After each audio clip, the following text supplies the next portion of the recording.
I want to talk about Joe Biden's racist ass banning menthol cigarettes. You know what would help the culture is if Fry would stop singing on Instagram. Where do I start Black here? Twitter is in a fucking outrage. Got my green tea and my Topo Chico. China, Mexico. China, Mexico. Did Barack Obama? Did he smoke menthols? No taxation Taxes? without representation, motherfuckers. That's how we got here. I'm just thinking of the other things that they're going to say are free and how they're going to control what you do based off them putting the money out. Like education. What are they going to do to education? Oh no. Nah. It's imperative that I love this shit right here. I don't know what that means. Dad, I just want to be a gay porn star and make an OnlyFans. And all right, man. Well, I got the video production stuff, but I'm not editing these videos for you. My fellow Americans. I'm just treating you like an idiot just to watch your face click. I feel like just to watch your eyes go hate for a moment. I'm going to be very bold here and go. Left hooks are free, right hooks are always half off. I got work, and the video isn't going to be uploaded to you, by the way. But we know this.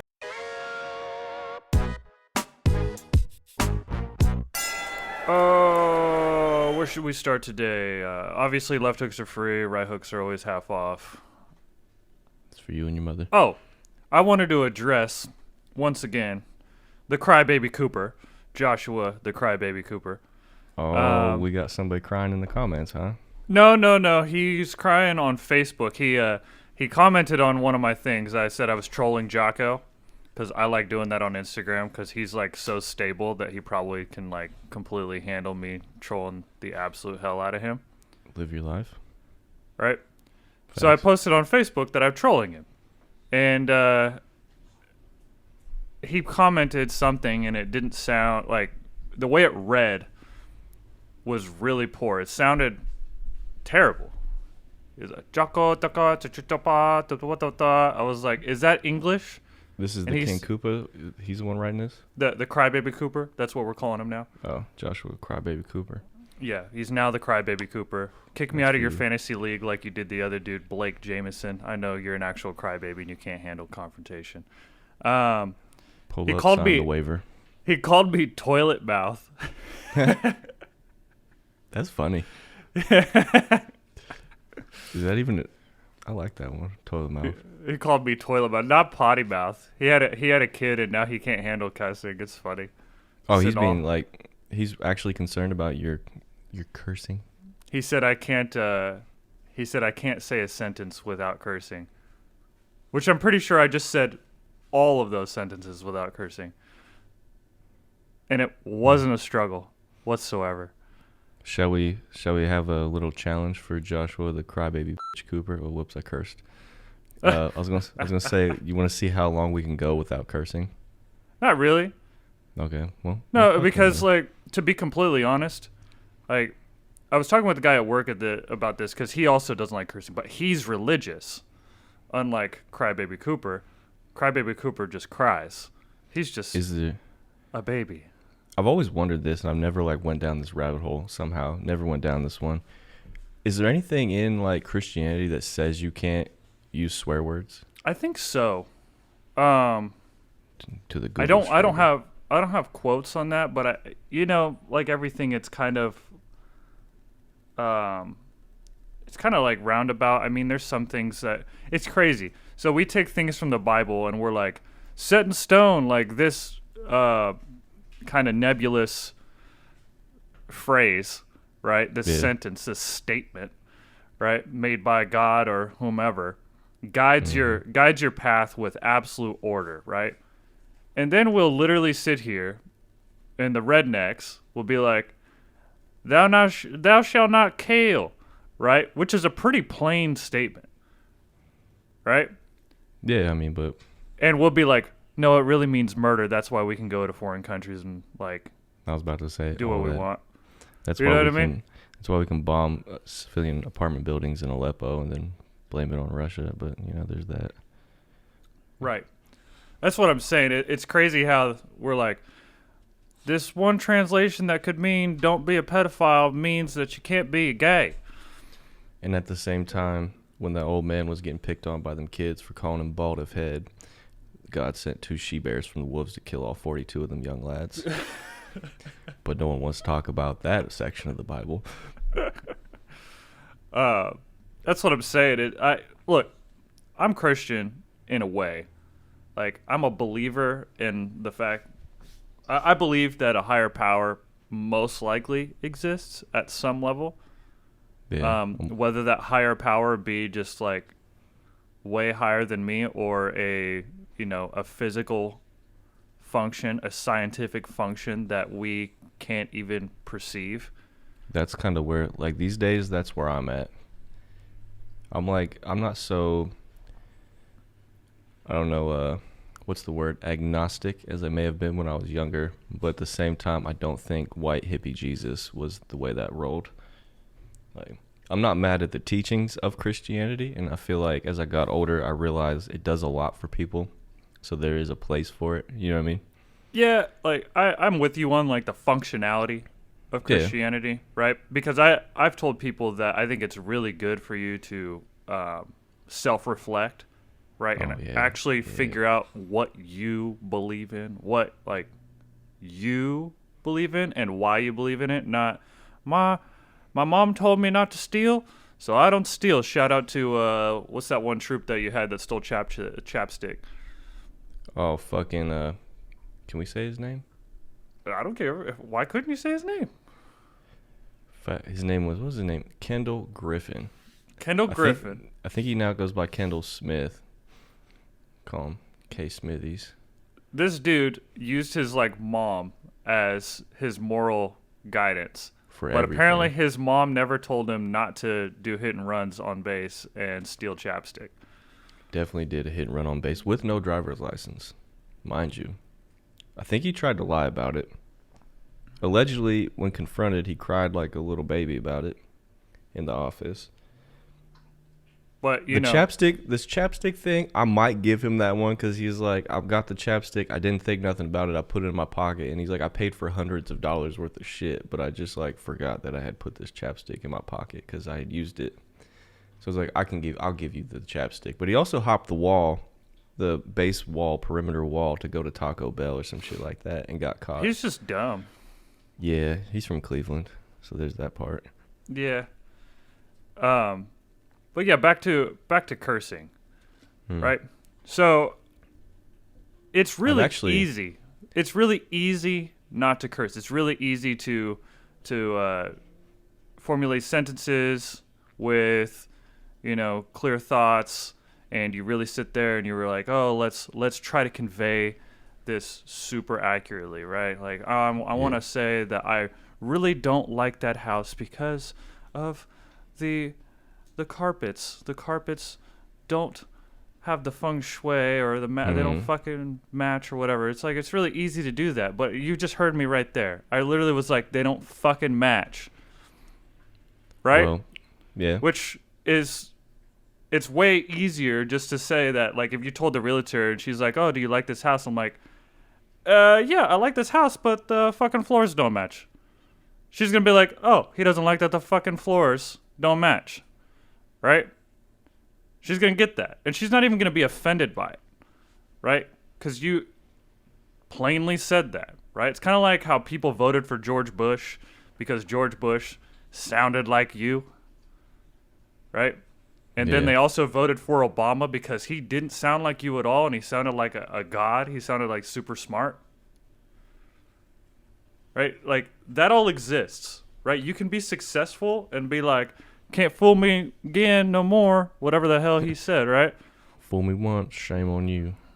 Fool me twice, well can't get fooled again. Can't get fooled 3 times. That's what I'm saying. Like, you can vote for that guy and be like super successful, and I don't want to hear you say that George Bush is actually dumb, because he's not actually dumb. He just is perceived as being dumb. Or you can be Barack Obama, who's like, it's imperative. I love this shit right here.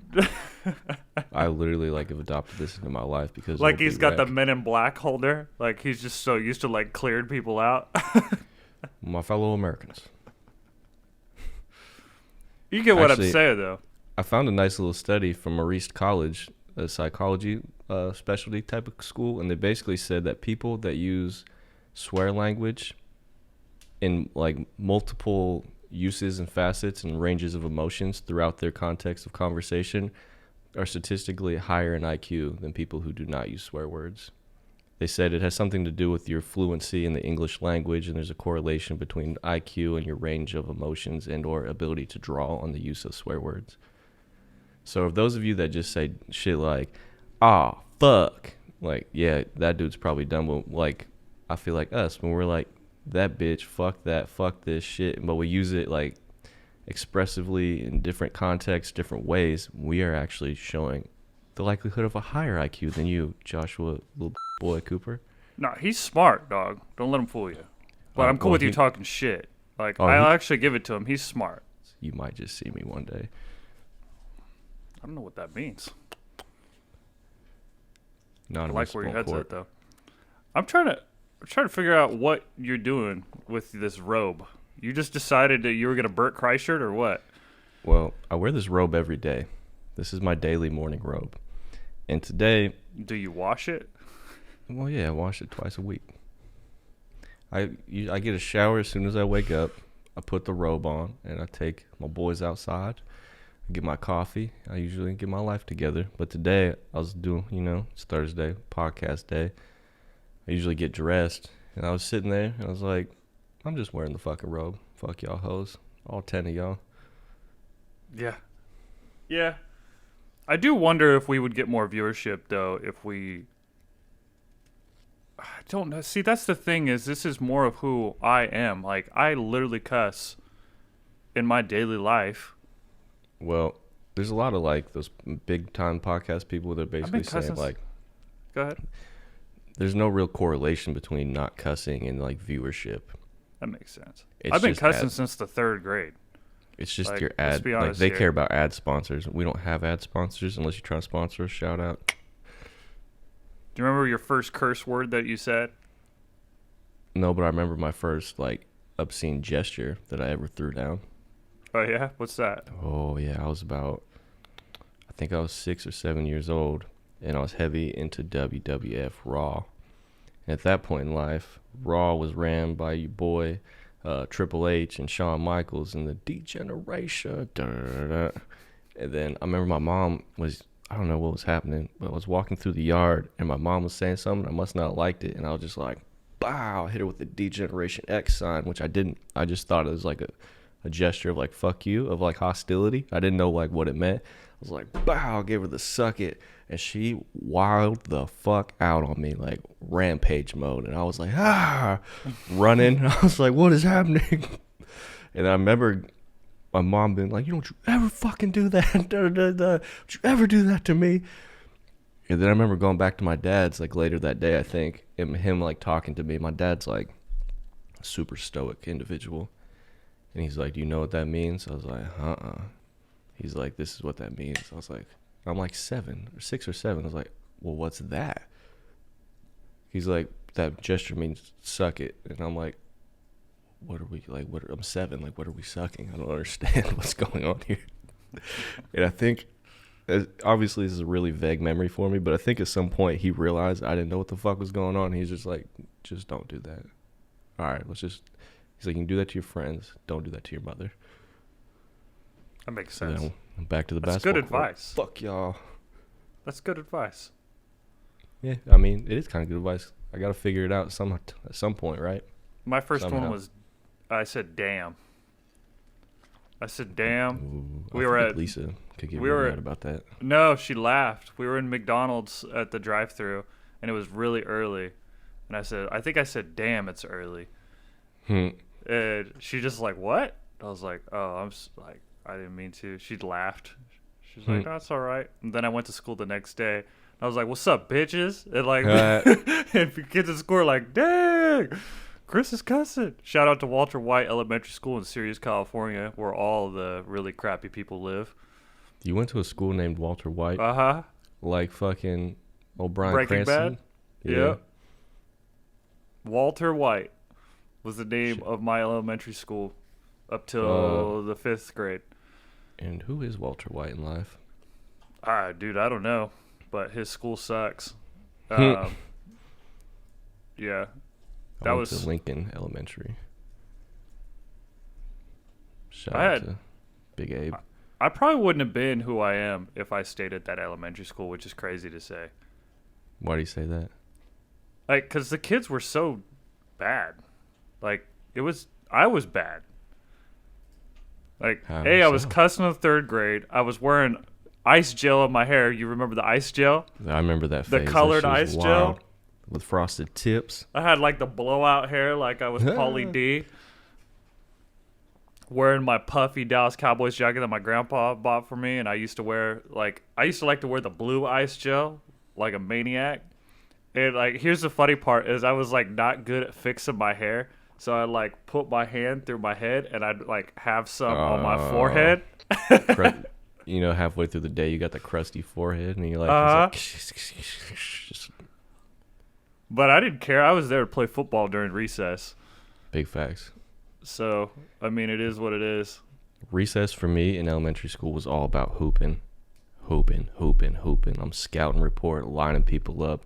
Oh, mom made him wear dress shoes today for picture day. I'm about to fucking tear his ass up. I'm out here in a FUBU jersey for fucking picture day. Shout out to my mom. Baby blue FUBU baseball jersey was the greatest drip I ever had. And I think that was in the 3rd grade. That makes sense. We didn't hoop really at Walter White. We played a lot more football and tag. Played a lot of tag. Yeah, I remember playing tag, but then like it would like slowly degrade into like it's tag, but like you punch each other. Censorship. Remember smear the ding ding ding, trigger word. That shit was amazing. I remember playing smear the non-binary in the backyard with a kid from across the street whose name I will not say because I feel like he might be trying to kill me to this day. He definitely has an extensive criminal record. That's still not better. That's what's funny. I remember getting him essentially like in the most powerful blast double that I didn't know existed ever, and then just picking him up, running him like 3 yards, and then dumping him on the sidewalk. I remember he smacked his head off the sidewalk, and that's the first time I think I ever experienced like traumatic brain trauma from like a third-person perspective. And his head made a terrible like fuck noise on the concrete, and he got up and like his eyes were different directions, and then he just like stumbled off and started crying. I was like, I don't want to say his name. I've killed him. He's going to go like in his yard and die, because he laid down in the grass when he got to his front yard, and I was like, oh, he's going to die. And then I ran in the house, and I was like, I was never outside. That's funny. I ran into a telephone pole playing tag. That was the first time I popped my head open. Right eyebrow. Here we go. I was backpedaling, and I hit the 180 right into the pole. Boom. I had stitches being over that. Me and young A Fry, A Train, aka the Big French. I remember riding bikes, and we were probably in like the 4th or 5th grade. And at our school, they had like these little patch of trees next to the parking lot. One of the trees had fallen over, and like the older cats, like BMX cats, had stuffed dirt into it, and it was like a 3-foot like fucking kicker, and it shot in between these 2 standing trees.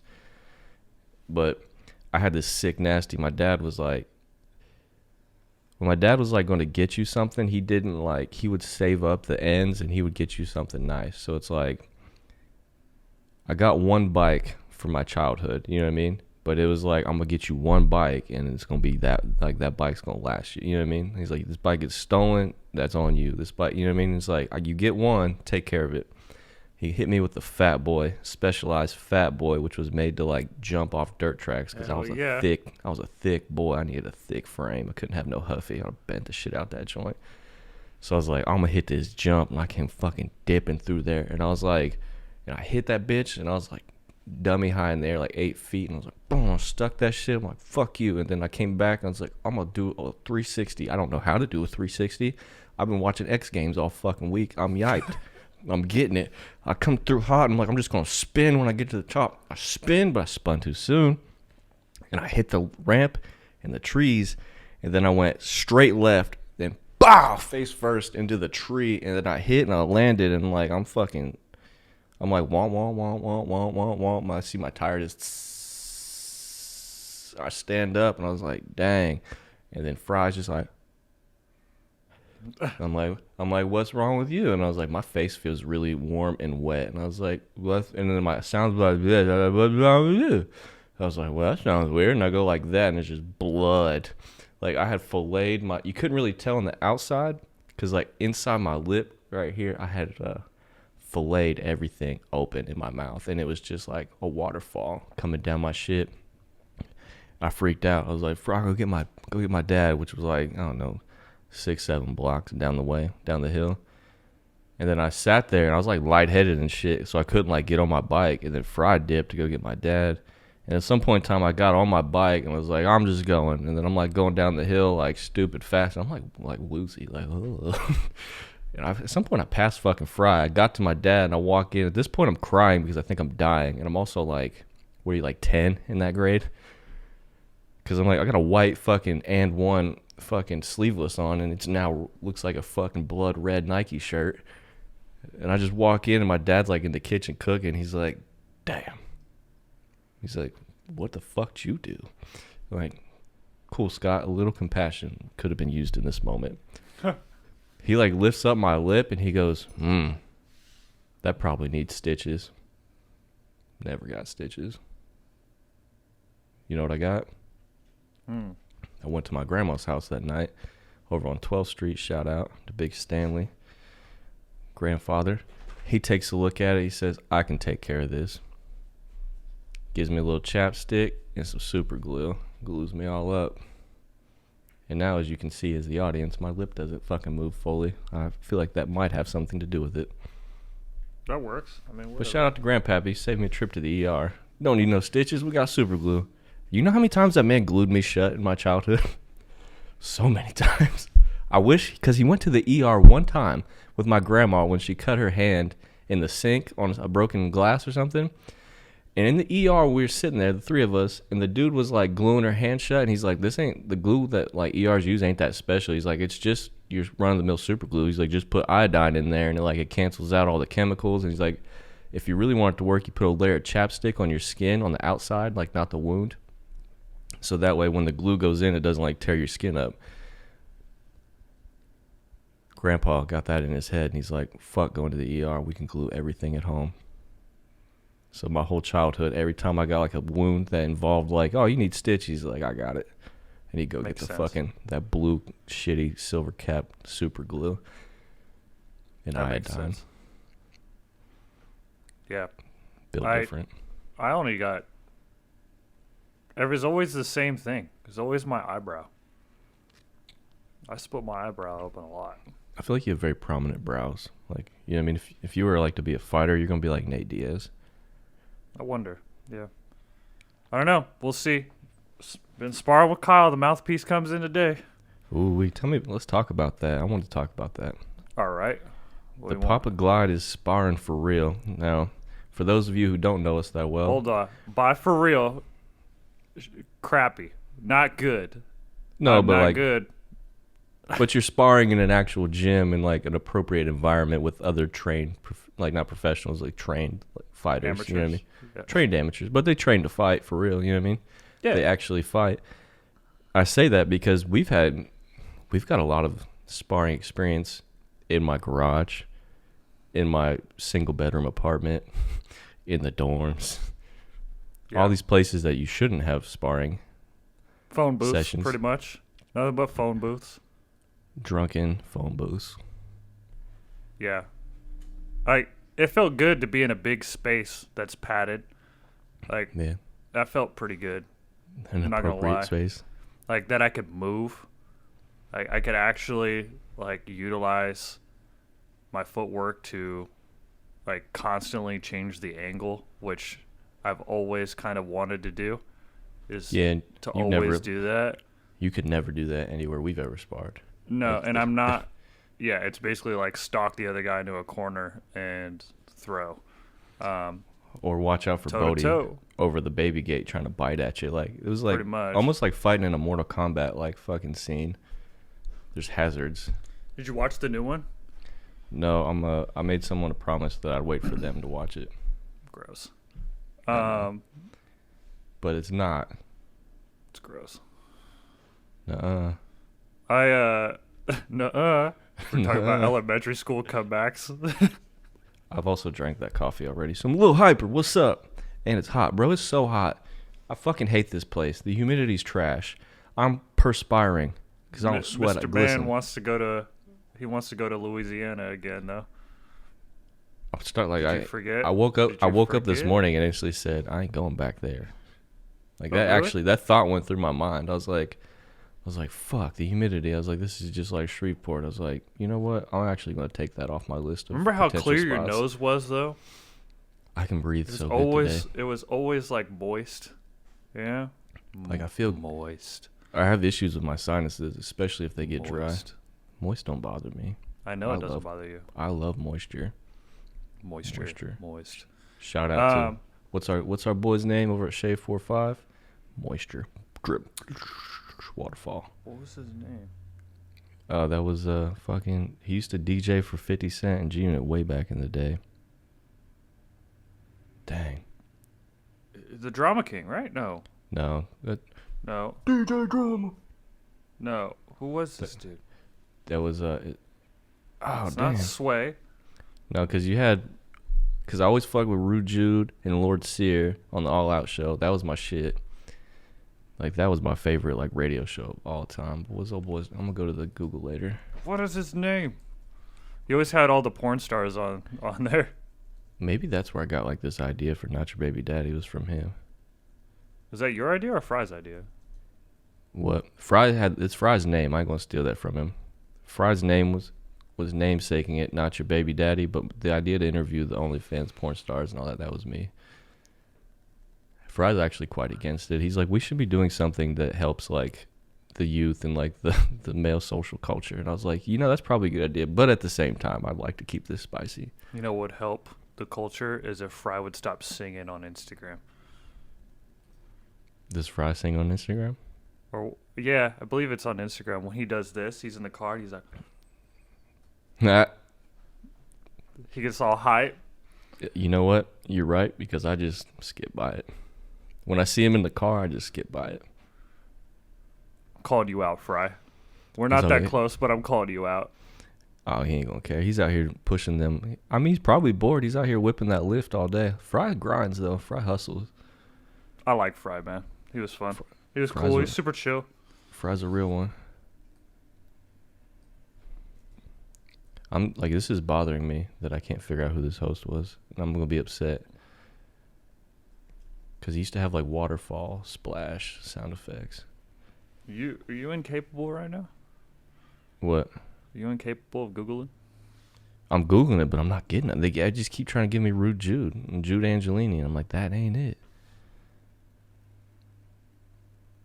I wonder if they got beef. Maybe he got fired. They blackballed him, shadow banning. Oh, actually, related searches, Shade 45 host, why won't they show?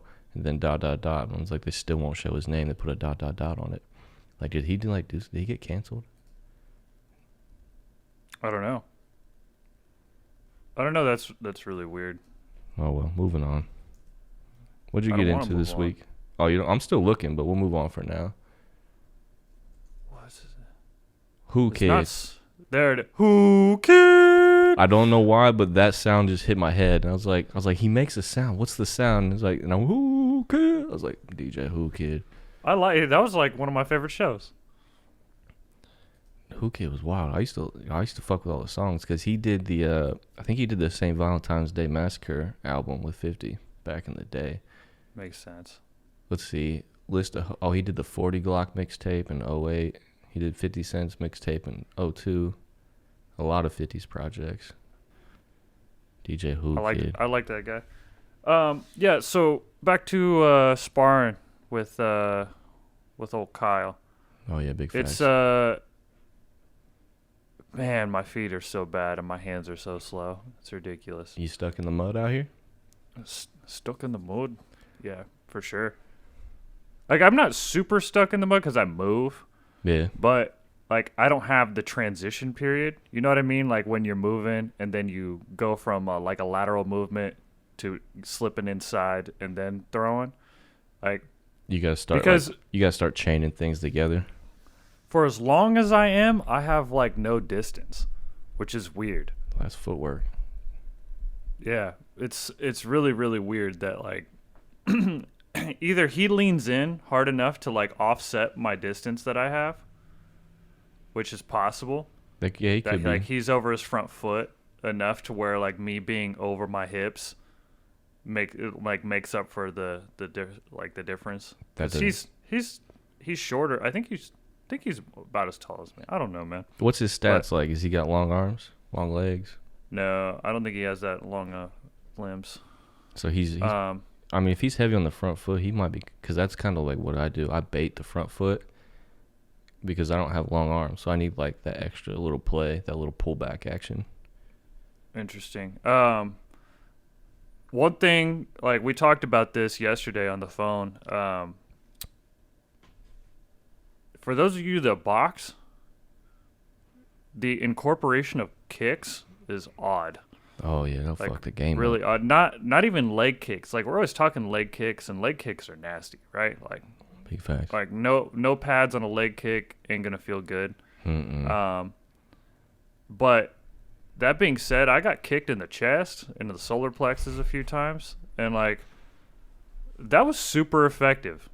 I couldn't really retaliate, so I'm gonna let that be known. The push That kick. for that those of T you that kick. box, yeah, that dude getting kicked is different.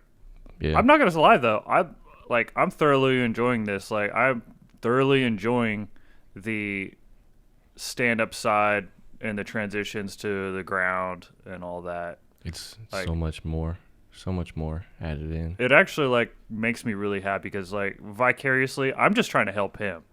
Like I'm trying to give him as many looks as he can, like help him move around. Like I'm not gonna let him stay still. Yeah, He's gonna have to like come after me and use his footwork to track me down and all that. Like I'm trying to give him at least something because he's much better than me. Well, he's at basically everything. Is he getting ready for a fight? Yeah. When's he fight? I think a few months. We gonna give him a shout out? I don't know his last name. Kyle something. Oh, but shout out to Kyle from Gaha. yeah, Jiu-Jitsu. he's super cool though. I have a lot of appreciations for Gaha. Like they've been really good at like making me feel welcome for the most part. Oh yeah. Like Even me coming on that one day, everyone was super nice. Like, you know, usually on your first day, no one like even acknowledges that you're there. At least where I've been. But it's like they came and talked to me. Everyone came over and gave little tips and tricks. You know what I mean? To everybody. Those people are legit. yeah. It's a good gym, man. And not only that, but this idea that I can show up at 7 a.m. and go put in work. That we have at least a guy out there that just wants to come in early and put in some time, Yeah, you got some effort. a dude that's he's like really trying to grind. Yeah, but I was talking to the guy at work, and I was telling him, it's like jiu-jitsu is not like any other sport to where like boxing, if you hit hard, like somebody can mess up, right? You can wait. And then you get them, right? Jiu-jitsu takes so long to get proficient at because you have to actually put in the reps. Like I can get on the instructionals and I got a decent brain for remembering procedures and doing all that. Like I can sit there and watch instructionals and learn some stuff. But the little actions like fighting off underhooks, countering sweeps, the little transition games and all that, like you almost have to drill it. Oh yeah, you gotta drill them reps. Even like something as simple as an armbar. Like an armbar is not a hard technique to do, but in the moment when you go to throw an armbar on somebody and you just forgot to squeeze your knees for a split second, that's it. Elbows already cleared the hips, armbar's gone. But you gotta have them reps to know like that perfect timing, instant reaction. You know what I mean? That takes a lot of drilling. Just getting there too. Like Well, yeah, what's I'm saying, like, you got to learn how to get there, one, and then once you, like, are proficient at getting there, you still got to, like, learn how to, like, be proficient at finishing it from there, you know what I mean? Yeah. It's a lot. It's definitely, it's weird, and it's a different kind of martial art. It really has more similarities to rock climbing than any other sport I've played. Like, I thought jiu-jitsu, like, a lot of people say it's like chess, right? Yeah. A lot of people call it, like, chess. And it is, right? Because you're playing against an opponent. But I feel like especially bouldering, at higher levels, it's like chess. Bouldering, they call them problems, right? Bouldering is a puzzle. And I noticed, like, there's, like, the Andrew Wiltz way of getting by people, which is basically, like, overpowering them. That's what he calls it, right? The buzzsaw technique. Right. Blitz passing is what they have him listed at. Fuck you. Fuck you. Fuck you. Right. He's really, like, explosive. He moves around, and, like, all his transitions are fast. Like, everything he does is, like, lightning fast. Yeah. And abrasive and aggressive. And then there's John Danaher, which is, like, everything is about wedges and little techniques and making sure that you can't be countered. Levers. And, yeah, everything's about, like, the science. Well, yeah, when you see Gordon Ryan roll, it's like it's slow and it's calculated. And then, like, the moment he gets something, it's always progresses forward. It never goes back, but it's, like, slow. Right. And he gets more submissions than Wiltz does. Yeah. It's Wiltz very is systematic. a big point guy. But, yeah, like, it's crazy that you can't, like, physically it takes so much time. Like, when they talk about BJ Penn getting his black belt in 3.5 years, and then you hear that he basically trained every single day for, like, hours a day. Yeah, multiple It sessions. makes sense. Like, because if you sat there and you taught me guard, you taught me full guard, and we sat there for 6 hours, and all we did was work from the guard, drill guard. Like, let's just maintain guard. I'm gonna throw all these looks and all these different sweeps by you, and you have to defend all these. And, like, by today, you'll be proficient at maintaining full guard.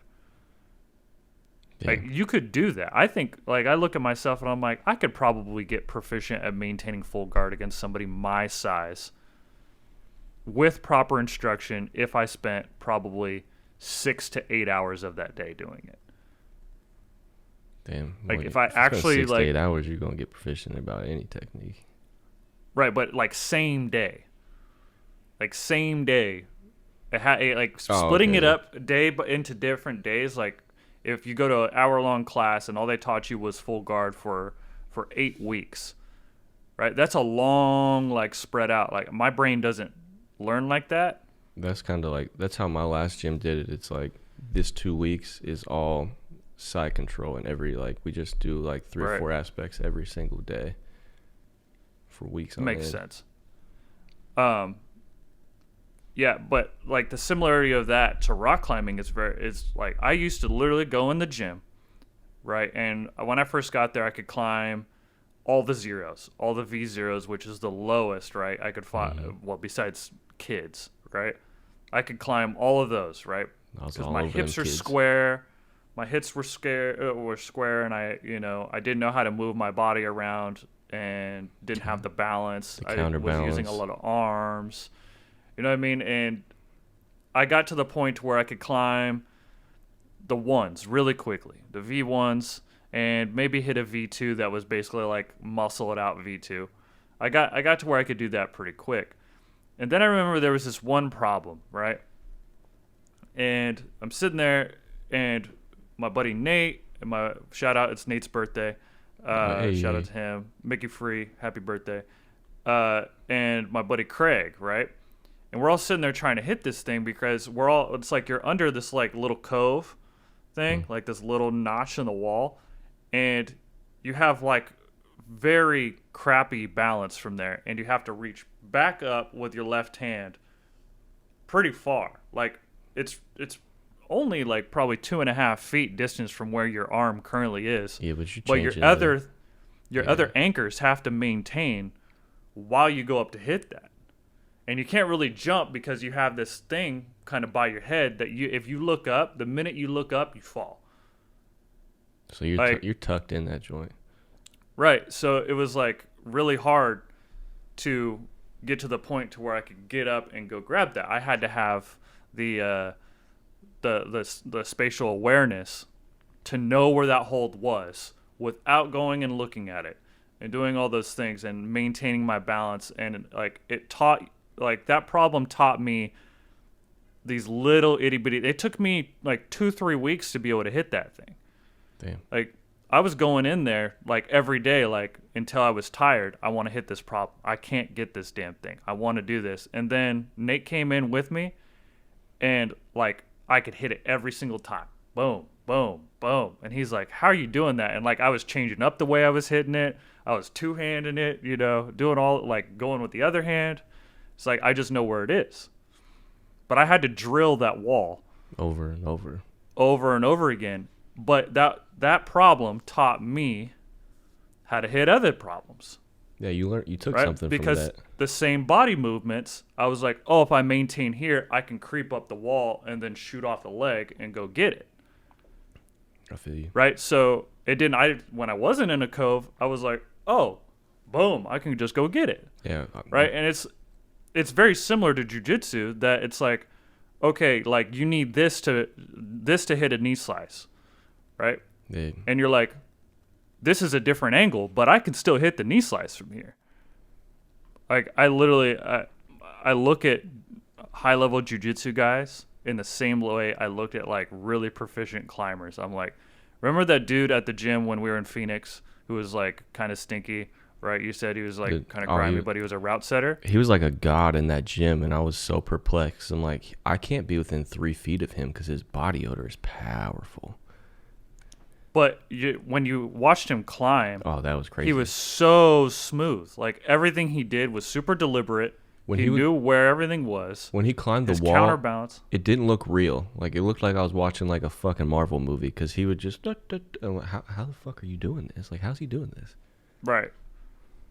And like I was good, and I didn't look like that. No, like in my mind, you were good, and I'm in here like.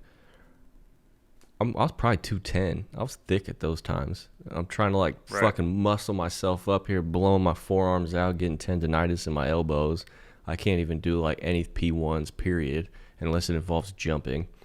And then I'm looking at you, and I'm like, dang, he's good at this. And then that dude walks in, I'm like, oh, that guy's not even real. Like, who the fuck is this guy? I feel pretty confident that I was probably a high level, like a high level blue belt at climbing. Yeah, easy. Which actually lines up. What do you mean? Like, how long does it take to hit blue belt in jiu-jitsu? They say 1 to 3 years, depending on the individual. I climbed for 13 months. Oh, yeah, that lines up.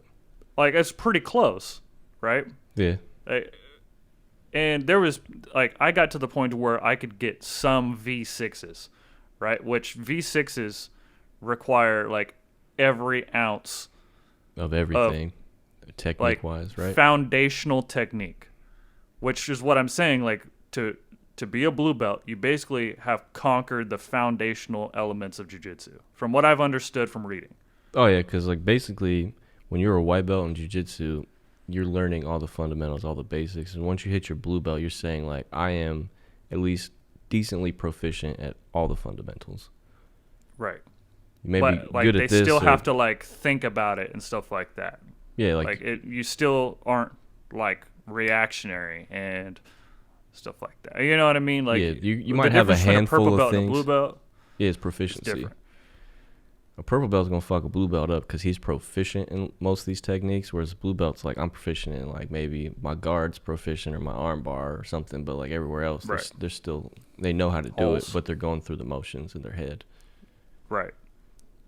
So, like I said, I can, and not only that, but like the physical, like the way jiu-jitsu works seems to be really similar.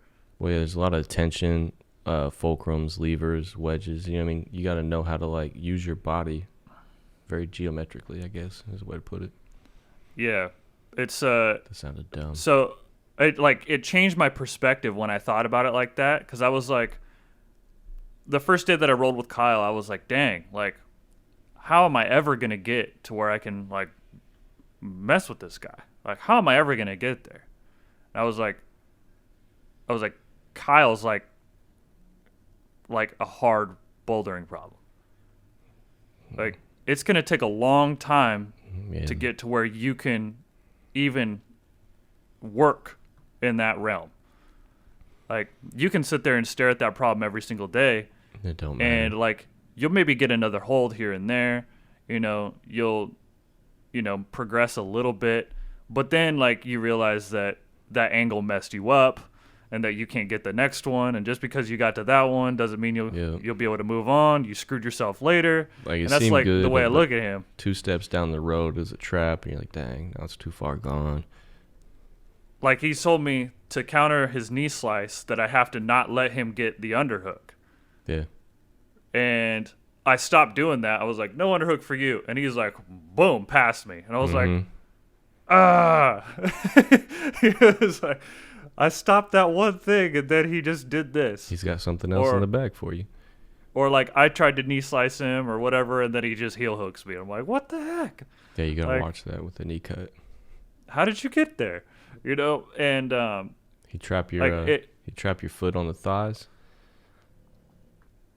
Dude, it all just happens, man. Yeah, it's just a big blur. It all just happens. And I'm literally looking at jiu-jitsu in the same light now. Like, I've fully transferred, kind of like how I took darts. I was like, how do I get good at darts? I was like, you get good at darts the same way you get good at golf. It's all about maintaining a consistent motion, a consistent proper motion. The minute you're practicing throwing with crap motion is the minute you cap yourself. Technique right? matters. Like, at the end of the day, this elbow has to be straight, and your hand, it has to be what moves.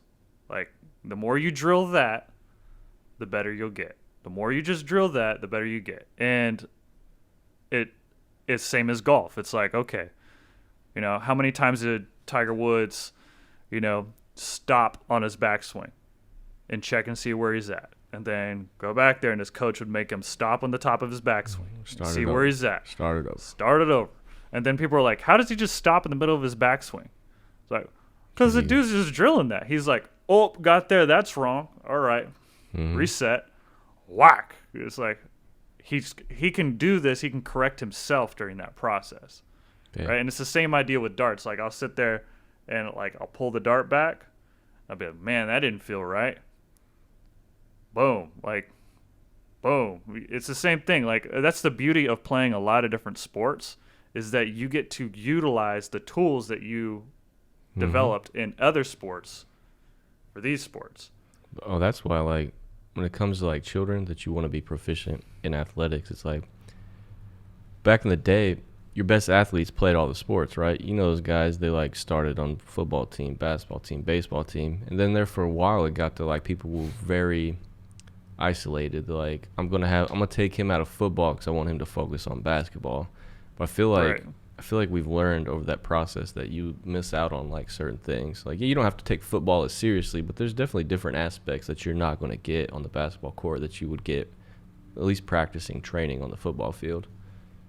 Like Justin Gaethje talking about how baseball helped him throw hooks. Yeah, because he knows how to torque his hips and turn over on shit. You know what I mean? Right. And I was talking to the guy at work last night, and he was talking about golf. And he was like, I think Taekwondo really helped my golf. Okay. Because he has to understand like his balance and torquing his hips and doing all that. And I was like, yeah, that probably makes a little bit of sense. That makes sense. Like, it's a different section of your body, but you're still like utilizing your hips, and it's a different type of dexterity. Like with Taekwondo, the amount of dexterity they have in their hips, legs, and feet is wild to me, because I can't do anything. Like, I can't even bring my leg up to 90 degrees. Right. I think that the mental side of it too really helps. Like, because that was the other side of the coin with the rock climbing and jiu-jitsu thing, is that discipline. As soon as I mentally thought about the other person as a problem, like, it's not competition anymore. Now they're a puzzle. Yeah. I'm like, how do I beat the puzzle that is Kyle? Kyle is like a ridiculously hard puzzle. White belt is a really easy puzzle. Right? How am I going to take what I know from the white belt and transfer it there? Well, I have to use good technique on the white belt all the time and drill the good technique out with my white belts. Yeah, you can't get lazy. Get there. You can't get lazy and like, yeah, let's say you have a sloppy Tornado pass, but it fucking works on your fellow white belt peers. Like, that's cool, but like when you start stepping it up, it ain't gonna work no more, and you're gonna be left thinking like, why doesn't my Tornado pass work? Because you ain't doing it right. Like, my knee tap is solid against all the dudes that don't wrestle, but the dudes that do wrestle, that knee tap ain't gonna play. No, it ain't that level. No, it's not there. Like, it's good. It's good for jiu-jitsu. It's not that great for wrestling. For high-level jiu-jitsu. Or it needs to be refined then, like, as you go. And it doesn't help that a lot of dudes just pull guard on me. Like, yeah, there's the thing. Like, the knee tap's cool, but if they're willing to accept, like, guard, that's pretty open. Yeah. I've noticed that I'm like, oh, a lot of these dudes just, they're like, guard. I'm like, now what? Like, now I just can't get by you with the takedown. Yeah, now if you want to be proficient with your knee tap, now it's time you got to add guard passing. Right. So I'm having fun with it, a lot more fun with it now that I'm like, and I also, like, I know what I achieved. That's the other thing, right? So the minute you're like, I was a 14 handicap in golf. Like, I got to the point to where I wasn't losing balls on the course. Mm-hmm. You know, I'm like, I can get to the point where I'm not throwing completely aim darts.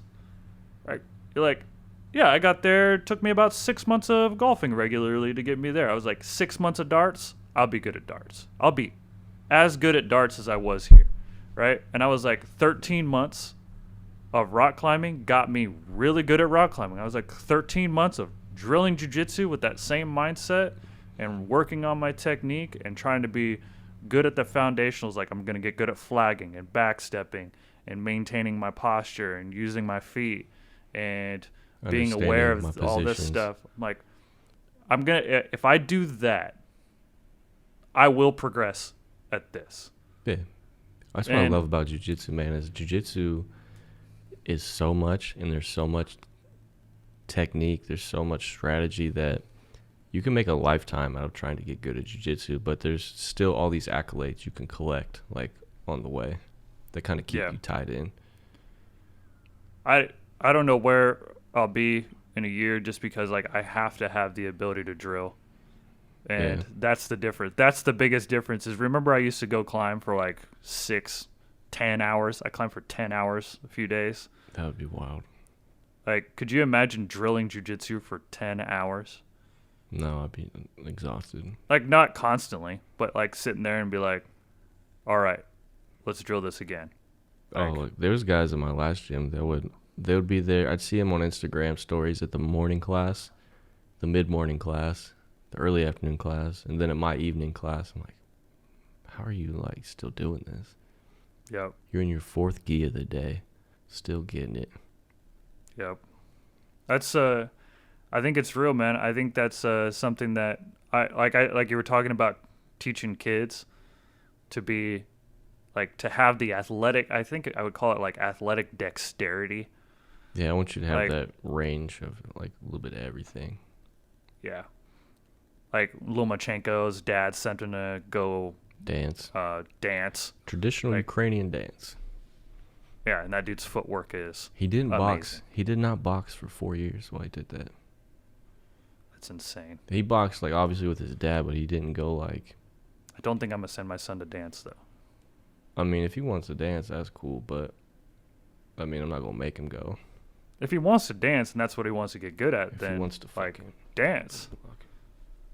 Do all that. Like, I mean, look, I'm going to be honest. More power to like, if my son really wants to dance and that's like his thing, then like I'll like support that endeavor by like getting him involved in the other stuff. You know what I mean? Oh yeah, fun. Like gymnastics and fun question for you.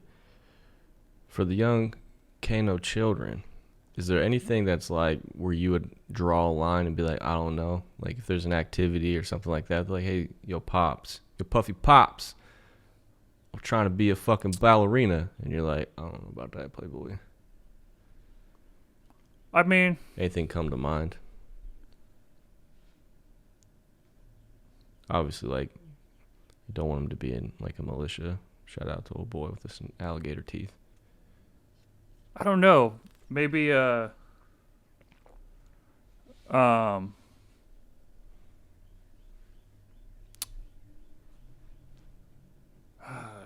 know. Like, well, if tough. you can't think of anything, that's probably a good enough sign, right? I had one in my head, but I don't know if it's really like if I would be like a no-go on it. Just like, throw it out there. What is it? Well, it fucking went away. It was like one of those random like thoughts that went in. It's here. Now let's go. Yeah. Basically, like I like arm wrestling. Probably like you're fucking wasting your time, dude. Competitive eating. That ain't good for you. Yeah, my friend. Not my son or daughter wants to competitively eat. I'd be like, how about you get involved in competitive cooking? Yeah. Like, I'd rather you go to Iron Chef than try to be Kobayashi. What's his name? Joey Chestnut. Yeah. As much as I think that's crazy and like they're doing really crazy shit, I'm not about to sit here and be like, yeah, that's what you should want to do. Yeah. Like, there's a guy at my work that loves to watch competitive eating. I'm like, interesting. How are you that entertained by this? I find it quite like off-putting. I'm not even gonna lie. Like when I see him over there guzzling the glizzies and just fucking and then dipping them in water and hold on real quick. I don't want to watch that shit. Ooh, time to freestyle. I'm on here by myself. Boom, clap, boom, boom, boom, clap, boom, clap, boom, boom, boom, clap. How about you? Dun, dun, dun. Do you have anything that I'd be a no-go to? Yeah. Not really. I think my head it'd be like, even if you came at me wild, I'm like, I want to be a competitive eater. It's like, I got a month for you, and then we're gonna have a talk after a month and see how you really feel about this.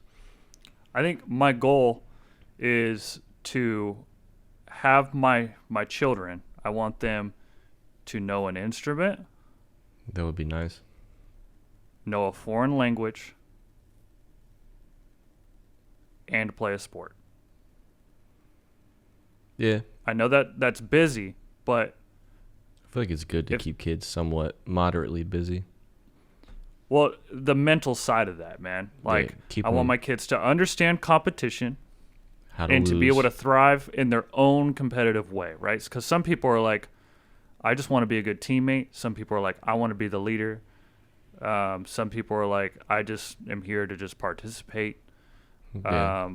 And I want them to be able to navigate their life in that way, right? Because like if you end up in an office, right, and you got like the go-getter and she's like, you know, trying to cut everybody down and kind of steps on people to get up to where she's at. Like, I want my kid to understand how to navigate that realm and be like, oh yeah, she can try to step on me, but it's not going to happen. Like, I am too focused on what I'm doing to give a crap about what she's doing. And I'm going to let my work speak for myself, right? Or like, however the way they navigate that area of their lives. And then the instrument and the language, I just want versatility. I just want my kid to be able to look at life with that scope, right? Because they've said that mentally it helps with problem solving and all that. So I feel like for me, that's how I feel. I would just want my children to, I don't really know, like, obviously how to get to this realm necessarily, but I just want them to be open-minded, which, like, that's a big goal for me. I want them to just be comfortable being who they are, no matter what that is. Like, you know what I mean? Because I feel like when I was growing up, I was very suppressed in who I was allowed to be. I had, like, one side of the people tell me, you gotta be like this, and I had the other side being like, why are you acting like that? You know what I mean? Why do you like these things? And you should, like, you know what I mean? And I felt like even with my family, I couldn't really be who I was all the time. I had to like suppress different sides of me, and like, you know what I mean, for different people. So I think for my kids, I just want them to be comfortable with whoever they are and like lean into who you are. It's really tough to like say that and then know what the possible outcomes are. Oh, That's I know. the Like thing. you're opening up the can of worms. Like he could be like, I could have a son that comes to me and he's like, I want to be the best fucking, I don't know. Like, I want to be the best at sucking dick in the world, Pops. And I'll be like, obviously he'd be 18 or something at this point. He's like, Dad, I just want to be a gay porn star and make an OnlyFans. And all right, man. Well, I got the video production stuff, but I'm not editing these videos for you. You're going to have to get somebody else. But, like, you know what I mean? Live your life. I draw the line there. Like, there's going to be, I'm sure there's going to be mad things that maybe I'm not going to agree with or I'm not going to like, but I'm just going to, in my head, I'm like, all right. And then if I need to have a talk about it, we'll have a talk about it, but I'm not going to tell you, like, what you can and can't be. As long as you're happy and you ain't hurting nobody. That wasn't what I was getting at with what I said, though. I was trying to say that what being suppressed or self-conscious sometimes unlocks in people is like insane drive. Yeah, but this is like that weird position in life where it's like the things that happen to me make me who I am, but I don't think I want them to happen to my children. But then you're in that weird spot of like, without some sort of like adversity or conflict, are they going to be as good of characters as they could be? But then at the same time, you're like, I want to protect them and give them everything I didn't necessarily have, or like avoid the pitfalls that I had to go through. But it's like at the same time, I am who I am because I slept in a fucking basement on a couch for that time. You know what I mean? Right. So that's like that balance. And it's going to be interesting because, up until like the last year or so, I never thought I'd even think about having children. But I don't know. I turned 30 and something in my head was just like, go bust some nuts in somebody. Here? What does podunk mean? I've always wondered that. No idea. About to find out. Jamie, pull that shit up. We do need a Jamie. I would love to have a Jamie. I'm basically trying to become our Jamie. Podunk. One word. I thought it was two. Let's see. Made famous by the Kid Rock song, Podunk. The lyrics, mama looking good in some jeans all ripped. Got a baby in her belly and a baby on her hip. Little tow-headed rascal peeing off the porch. Daddy got a shotgun looking for a stork. That's trash. Sounded just like him. Shout out to Kid Rock. Podunk, a small, unimportant, and isolated town. That doesn't tell me where it was derived. Oh, I'm giving you a definition. You want the origin? Kind of like catawampus. I don't know what the fuck that is. Like askew. Mid-19th century. A place name of southern New England. Oh, apparently Podunk was the name of a small, isolated southern New England town, and they just adopted that. Great. You're welcome. Makes sense. You're welcome, America. Makes sense. So what did you have on the agenda that we couldn't stop this podcast for? I want to talk about Joe Biden's racist ass banning menthol cigarettes. Where do I start Black Twitter is in a fucking outrage about this. His administration has proposed a ban on menthol cigarettes, saying that they're too unhealthy and risky for our youth. My point on this is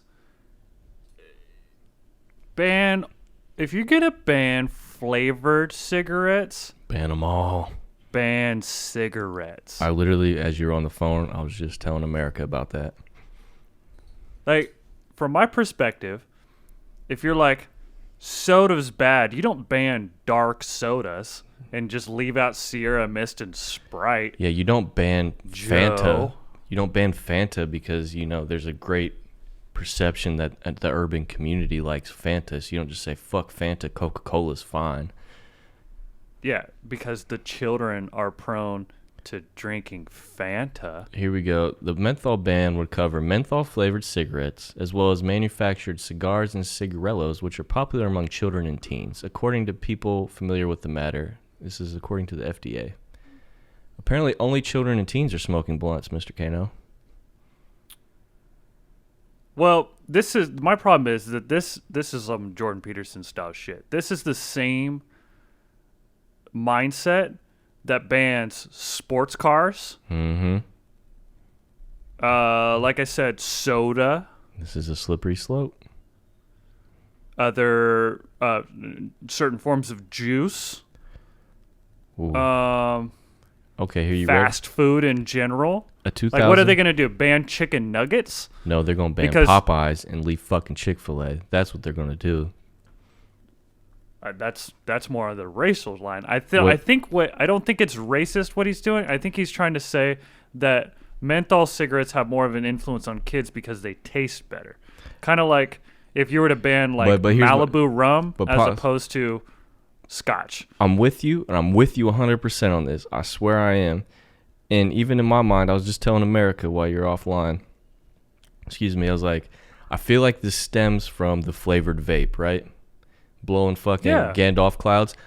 But as I read and I look, they're not trying to cut back on flavored vape at all. It's only Backwoods, White Owls, Cools, Newports.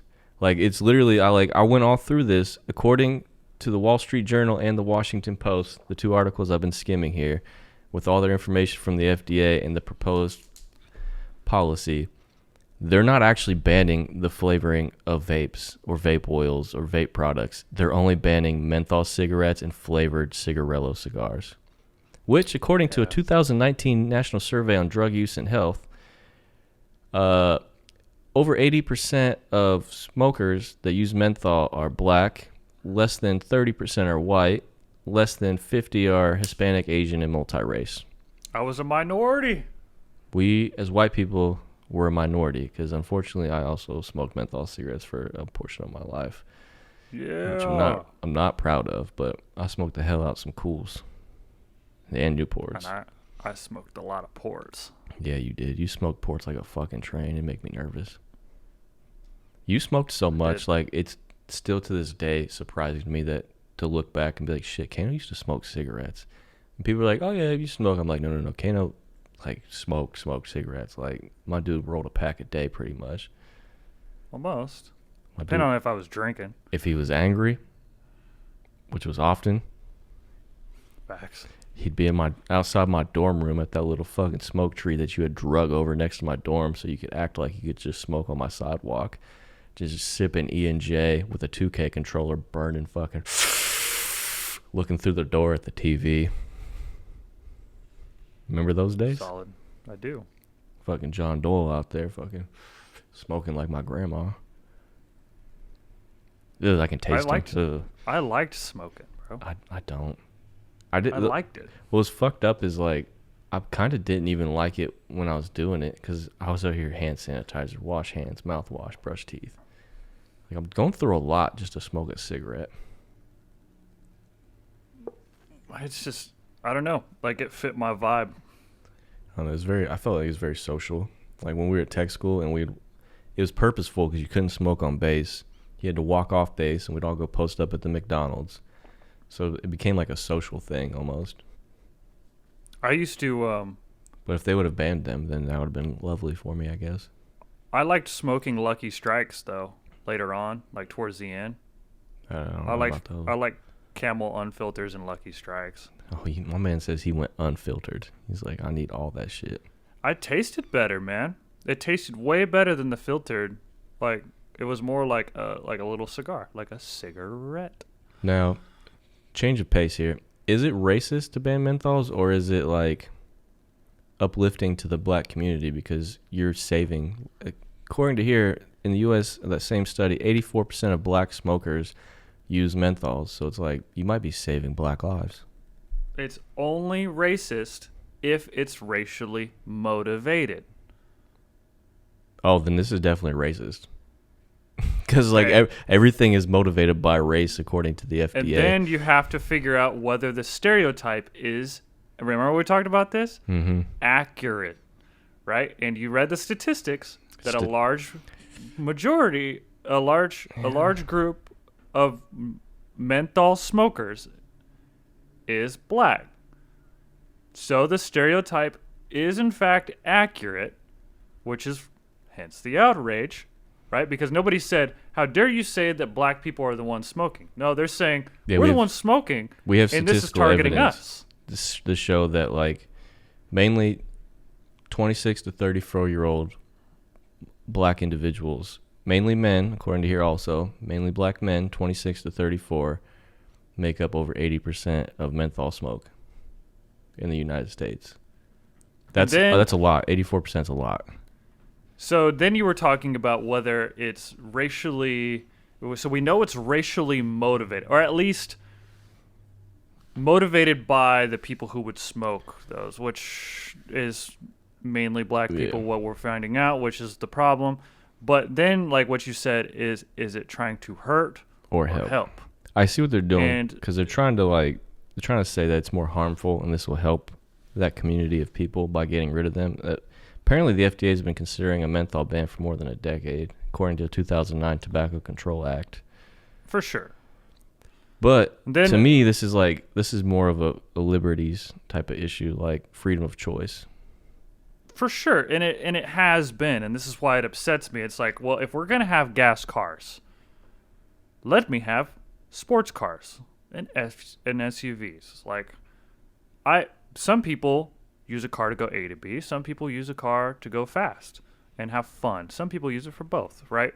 Yeah. And it's like smoking, right? Like, some people smoke because they're completely addicted, and some people actually enjoy smoking, right? Both are unhealthy and not good for you, right?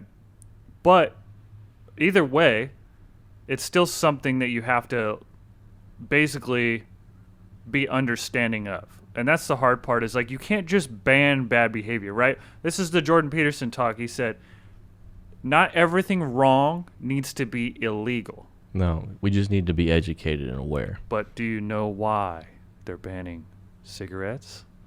You know why this is happening, Taylor? Tell me why. Let me tell you. Tell me why. Because Ooh. What did we recently do during the Obama administration with healthcare? Made everybody have to have it. And what people are getting the most affordable healthcare? Poverty minority groups. And do those people smoke cigarettes? Apparently 84% of them smoke menthols. Holy shit. Fuck. Oh, so we penny pinching. That's what we're doing here. Big facts. They don't care about your damn health. They just don't want to spend the money on curing your cancer. Sick of spending money on saving your fucking lives. Because who else tried to do this, Taylor? We were a part of a group that tried to do this. The United States military. Oh, yeah, they didn't let us smoke anywhere smoking cigarettes. What do they call them classes? Because they... Fuck. Huh? Them classes that you used to try to make people go to. Smoking sensations or whatever. Yeah. They told us that it's unhealthy to smoke, but what they really mean is, if you're going to retire from the United States military and have COPD, we have to pay for it. Ah, fuck. So we're going to make it to where you can't do it. We're going to force you to make better choices. Is that why when you're deployed, the smoke pit always gets fucking mortared or rocketed? That's funny, but... Do you think they programmed the fucking C-RAM to allow that? Let it go. Let it go. Incoming. Never fires off. Like, that's odd. Boom! $400,000 is cheaper than cancer treatment. We'd rather pay that death gratuity than all that chemo. No, that's a little bit Eddie Bravo conspiracy theory, but tinfoil hat time, baby. 100%. It has to do with money. Don't let them fool you. They don't actually care about you. They don't care about you. They care about budgeting, right? Because if they say that we're going to pay for your health care, then they want you to use it wisely. Mm-hmm. And this is how it all goes. Ooh, they trifling ass. It's been done, man. It's been done. And Joe Biden had the audacity to speak in front of the American people with his fucking Bill Clinton shades on. He's too cool for school. He could barely fucking stand up. And he gonna tell me I can't smoke menthols. That's the thing, man. That's the thing. This is what, like... Now, here's the thing. Go ahead. Menthol itself isn't really hazardous. It cools the sensation of, like, the harshness of the smoke. And I know this, not because I'm intelligent, but because I just read it from the FDA's little segment here. Cheers to Google. Hey, so in my mind, it's like, shouldn't the real plan of attack be let's get the harmful fucking chemicals out of... Like, it's not like when you smoke a cigarette, you're smoking tobacco leaves. You're smoking all kinds of plethora of the petri dish of toxic chemicals. You know what I mean? What? You're not smoking a tobacco leaf with shredded tobacco leaves rolled inside of it. I'm just thinking of the other things that they're going to say are free and how they're going to control what you do based off them putting the money out. Like education. What are they going to do to education? Oh no. What are they going to do to education? You know, want to know something wild? Because don't your parents get in trouble if you're truant? Well, in some places now they're trying to make your parents like liable to go to jail for your truancy. There's a interesting. What happens when I'm truant on government money? Ooh, concentration camps? I don't know. I'm just saying. When's it going to be illegal for me? Like, when are we going to get to the point to where the government is funding my education and then it's illegal for me to not go to class? How far are we away from it? I don't know. It wasn't that long ago it was illegal to be Japanese in America. And we put you all in concentration camps just to be safe. Shout out to Japanese. I don't know if this is a stereotype, but green tea is amazing. That's all I have to say about that. I didn't know that green tea came from Japan.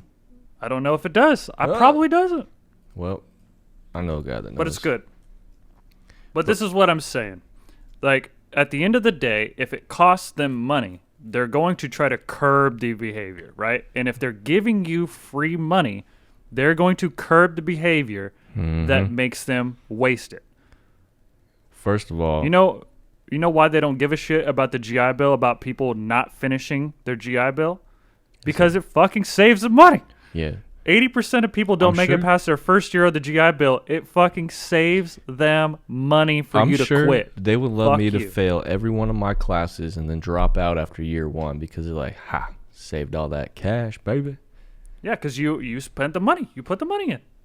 They don't give a shit. Yeah, I've already paid my 12 hundo in or whatever, you know what I mean? But the minute that it's paid for, then it's different. Then what? Then what happens? Then what? When are they going, we're making the minimum wage 15. Hold on, everybody. Yeah, $15 minimum wage. Isn't that real coupled, now? Right? $15 minimum wage coupled with, ding, ding, ding, free education. Free healthcare. And free healthcare, right? So we have the trifecta, but let's focus on the education and the minimum wage. Okay. We're here. How far are we away from the government telling you that you have to pay a college graduate a certain amount of money because it costs the government a certain amount of money to get them their bachelor's degree? How far are we away? No. You don't think they go together? That if the government pays for you to go to college, right? It costs them money to send you there, and then you go make peanuts. You go make your $15 an hour. Are they going to be happy with their investment?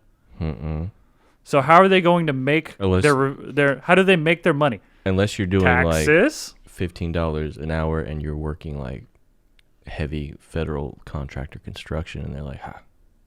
Right. But you hear what I'm saying, right? Oh, it's all tax is about to be through the roof. No taxation without representation, motherfuckers. That's how we got here. They get their tax. They don't think people are like, oh, they're only going to tax the wealthy. Who are they trying to make wealthy? Themselves. You think? You really think they're going to tax themselves? But they're trying to tell you to go get your education because it helps further the economy. What does that mean? That you're going to make more money and spend it.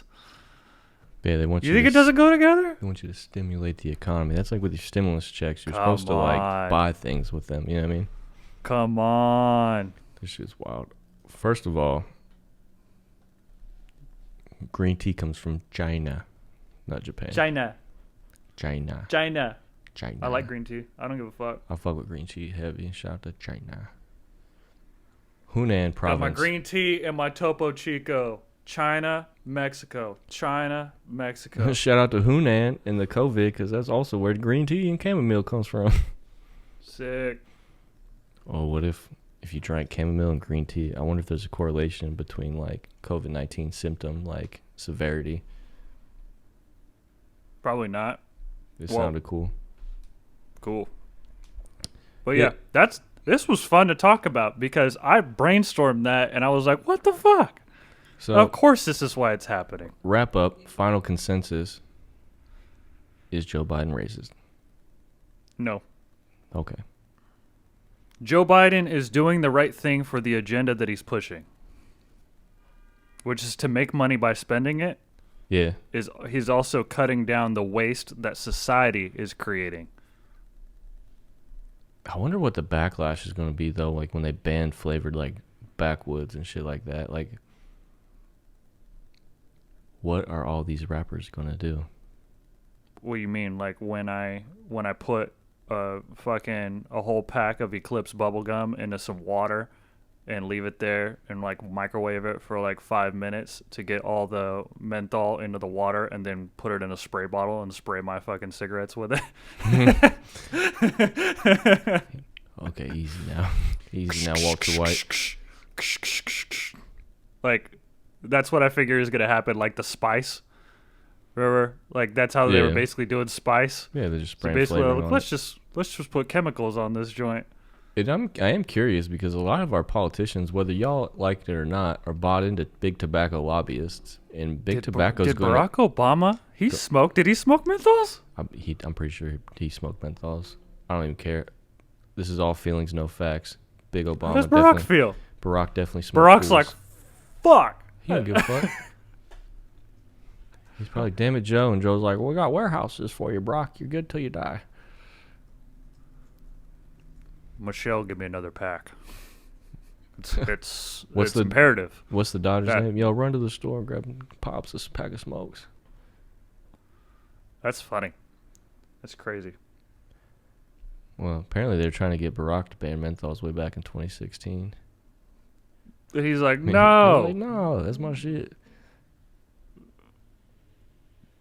Get the fuck out of here, fuck boy. Apparently, B-Rack allegedly smoked menthols too, so there's that. And hooped. Boy had a clean jumper.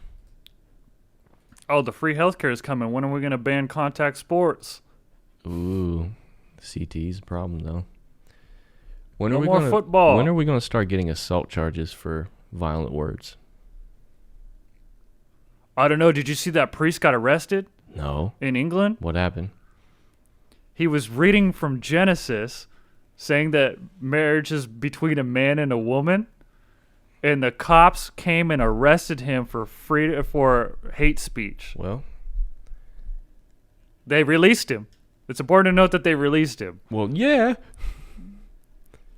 But so you're telling me they still came. They ran up in the church and arrested the man for hate speech. And arrested him for hate speech. For reading from the Bible. Yes. Have these police officers ever read the Old Testament? Well, that is Old Testament. That's not in the New Testament, the man and the woman part? Genesis is Old Testament. Oh, he's reading from Genesis? I don't think I've registered. You said that, but that didn't register to me. The first book. I know. It just didn't register to me. Okay. As in, like, Genesis. I know. I'm just treating you like an idiot just to watch your face click. I feel like just to watch your eyes go hate. I'm going to be very bold here and go out on a limb and say I've probably read the New and Old Testament more than any one person you know in your life. I don't know about that. Because I've read all the way through both of them about 6 to 8 times each. What are you doing? Arguing. Arguing with Why? arguing. Why are you going this hard? Well, it was a lot of it came one in basic training. I read it a couple of times, the New Testament, because they didn't give you anything else that you're allowed to read. And I like to read. And then when I was deployed, it would happen again. And then in my last deployment, when I was in Iraq, I had a nice Christian man who was great. Like, he's a cool dude, but he was not willing to accept that I wasn't fully on board with organized religion. Like, I wasn't even like trolling him or going so hard in the paint to like make him nervous or anything, but I was just like having intellectual conversations. So I would go through, and I remember this one question he asked me. He's like, Taylor, in your mind, does that mean if my baby dies before I have it baptized, what do you think happens? I was like, well, what do you think happens? He's like, I'm scared to go there. And I was like, according to your Bible and your dictation, your baby goes to hell, verbatim in the book. I was like, and that sounds terrible. Someone can refute me if they want, or like at least lead me in the right way, but from what I remember in our conversation, like we had paperwork, we had books, we had like a whole area at our work desk like dedicated to these talks. So I read the Bible like a lot.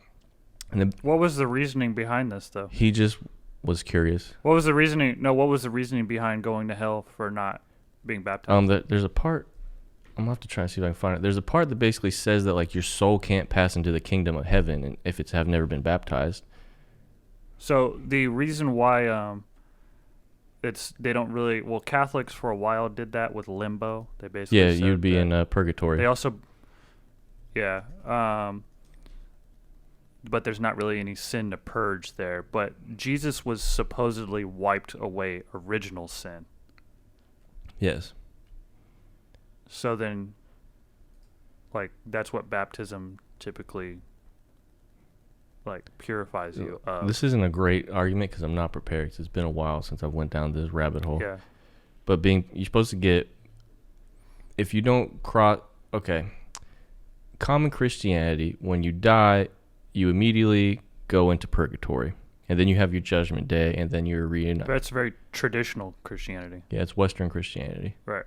Like, very, like, traditional, though. Like, this is like my Catholic. This was kind of my point about Christianity is, like, let's skip the specifics here because I don't remember. Yeah, go ahead. I'm not prepared for that argument. But the whole point was it's all open to interpretation for most. Oh. Because if everyone abided by the Bible explicitly, like you did exactly as it says, you all going to hell. Every single person going to hell for something. Yeah, that's kind of the interesting thing about. So Michaela's people, her Christians, they say that basically Jesus died for your sins, Mm-hmm. and then therefore your sins are like nullified, even the ones that you do while you're here. Yeah. Like, so yeah, they work off of that. Now Catholics believe that you have to actively like repent. Well, that's old ways. Yeah. So it was funny because I was at a Bible study with Michaela, and they were talking about sin. Sinners. And I was telling them, I was like, Catholics, because they're none of them are Catholics, right? I was like, they believe that you don't have to do anything. If you did nothing, you still sinned. And they were like, what? Yeah, Like, you were how? born in sin. More so than that, they believe that by not doing anything, that you are not actively helping people in need, which is a sin of omission. Okay. That even, and then they were like, well, what if you help people? You can't help everybody, and therefore you chose which people you wanted to help, which is sin. Okay. And that kind of goes into, I just found the purgatory limbo thing I was talking about.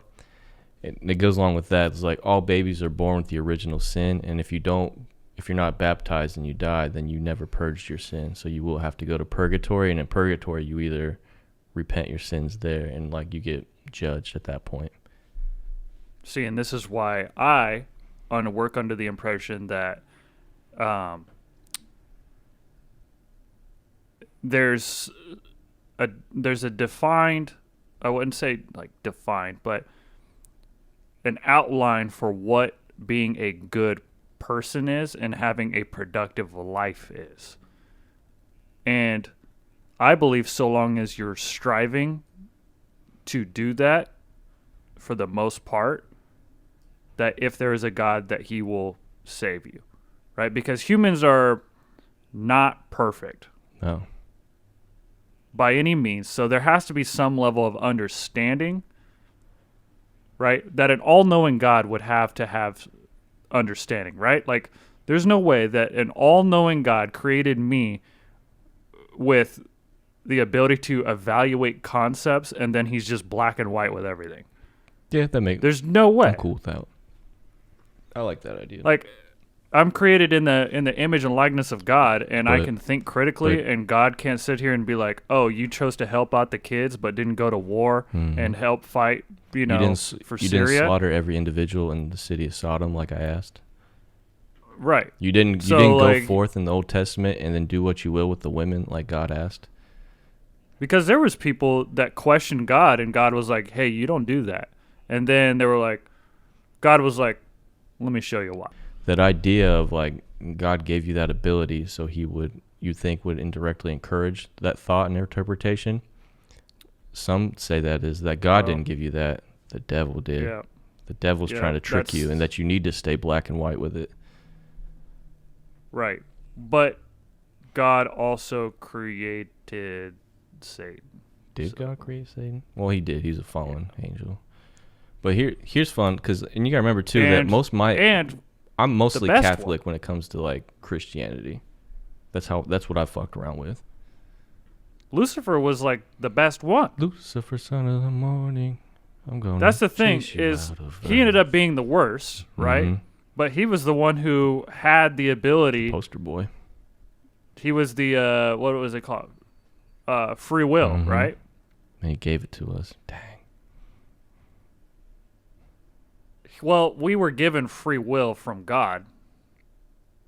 Yeah, isn't that kind of like isn't that kind of a dirty trick, though? Well, you gave us free will and then you punish us for using it? This is the interesting thing, is that if you were to imagine God, right? God gave you a privilege, right? Okay. God gave you the ability to walk across the street and not use a crosswalk, right? Yeah. You're allowed to cross the street not using a crosswalk, just like you are. There's consequences. More so than that, he gave it to you under the impression that you would choose the crosswalk. Ooh. He wanted you to trust him and appreciate him enough to use the crosswalk.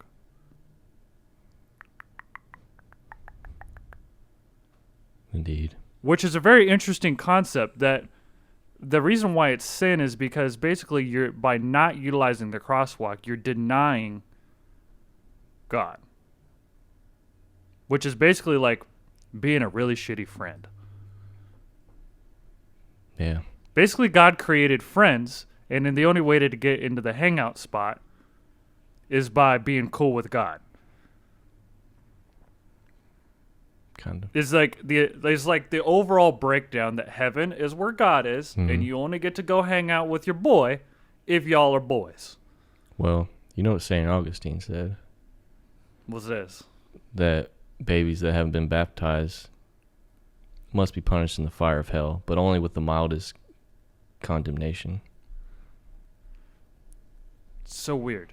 It's so weird to think that hell is like portrayed as this really evil place. It's basically the dudes that didn't want to chill with God.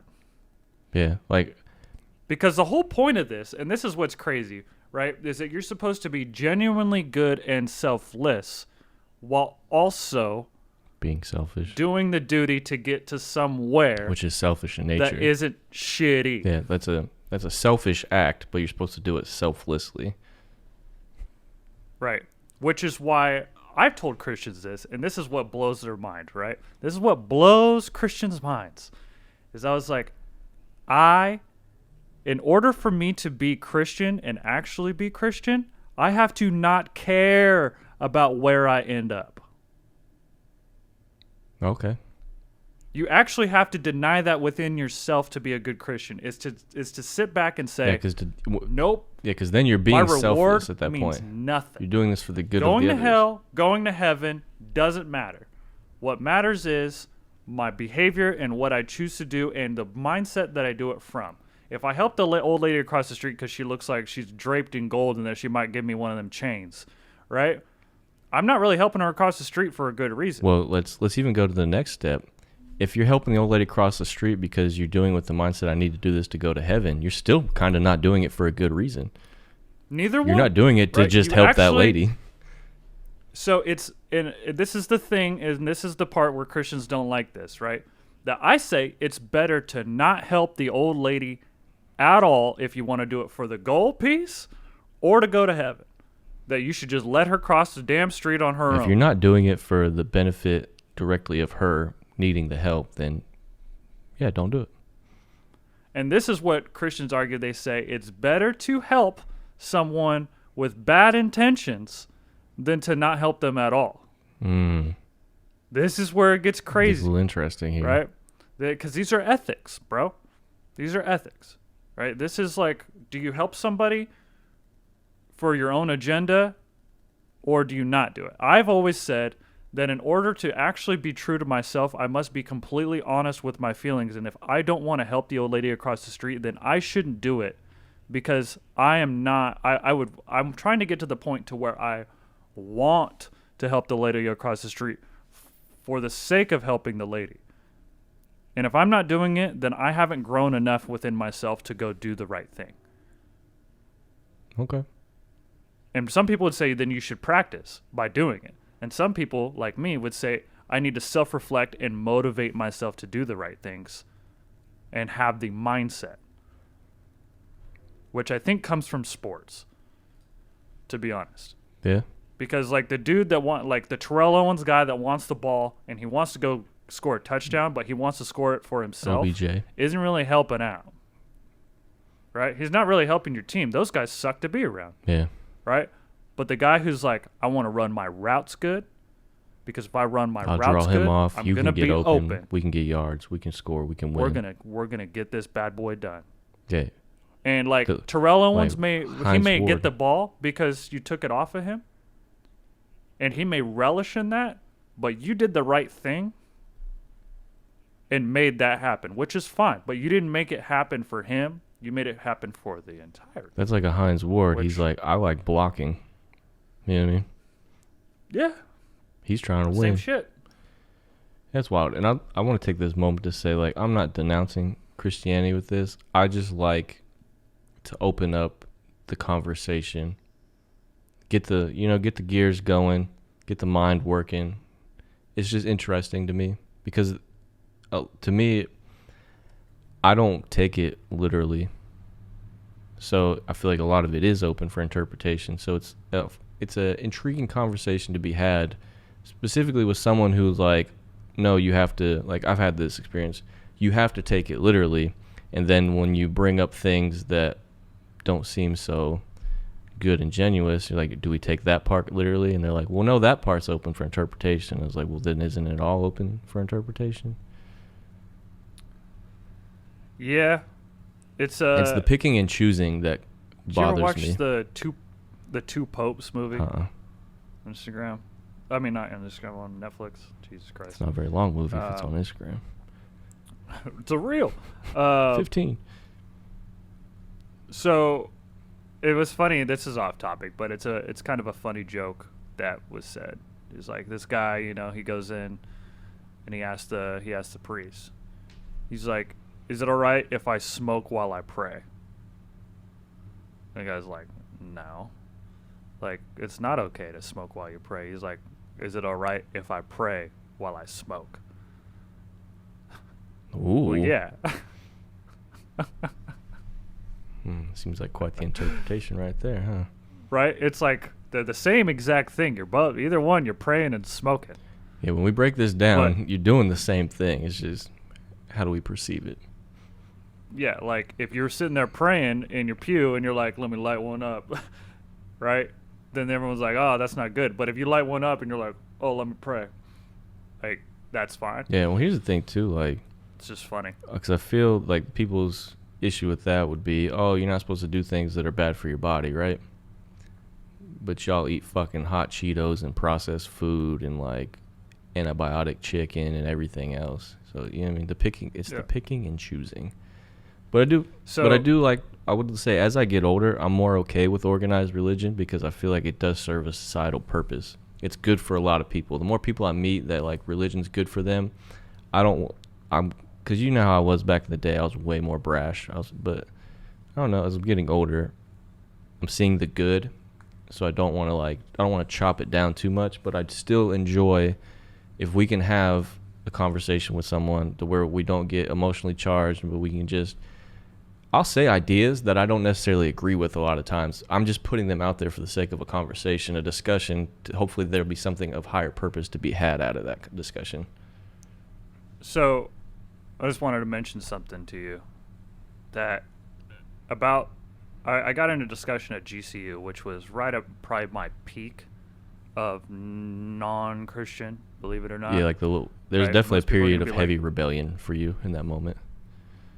Right, and I talked to these guys, right, and these guys were trying to get me back into Christianity, right? Of course, I'm at a Christian school, Christian university, and they heard that I wasn't a devout believer, and one of the things that I thought about back then was how difficult of a time you have explaining God. Okay. Right? That if you were to try to explain the various avenues of God, that you have to use what? Stories. Metaphors. Personifications. You have to use all of these things just to try to describe what in the heck is going on. Right? You have to. Right? You physically cannot explain God and make it clear without stories. Yeah. Why the hell would the Bible be any different? I like that. Why the hell would it be any different? That's a good point. So, like, for instance, I was at one of Michaela's Bible studies, and they were talking about God as, like, a light, right? And I can't remember exactly why, but you're sitting in a room, and to be without God is to be in the room without light. Okay. Right? You have no light. And they're like, that's how they're explaining it. And everyone's like, oh. And I was like, am I in the room? And he's like, yeah. I was like, am I alive? They're like, yeah. I was like, then I'm emitting light. Okay. Because I'm emitting heat. And therefore, I am electricity, light. Light. I'm just not visible light. We know the spectrum. Right? Right. So what I'm saying is, what I was saying is that you still can't even explain what life without God would be accurately in any way, shape, or form. You can't do it. Like you put yourself in a room and there's no light. Really? No visible light, but I'm in the room. There's still light. Right? And then, like, I can actually, like, turn that as God is flowing through me, and that even in a dark room shaded from God, I am the light of God. That's poetic. Like, you can do all this stuff, right? Yeah. You can change all these stories around to make an understanding of the morals and concepts that exist within the book itself, right? Why the hell would the book be black and white? Why would it be literal?